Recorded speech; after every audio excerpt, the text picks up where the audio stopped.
I was born still in the Soviet Union, but I've grown up in the independent Ukraine. Although, of course, this legacy have been with us for centuries. As we know, Russia has been a huge colonial power since the Russian Empire, and then during the Soviet times as well. We still don't view it as the Soviet colonialism purely, of course, because the driving force of that was Russian colonialism. So they kind of transformed the imperial past into the Soviet agenda.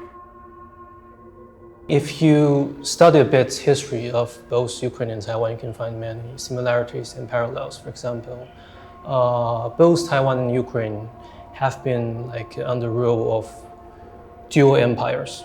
My grandparents, they were born in the Japanese colonial rule times. So they were born as Japanese.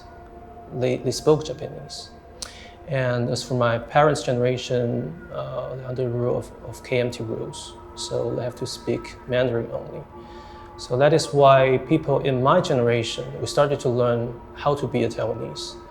So you can say that we are still now in the process of searching our own national identity.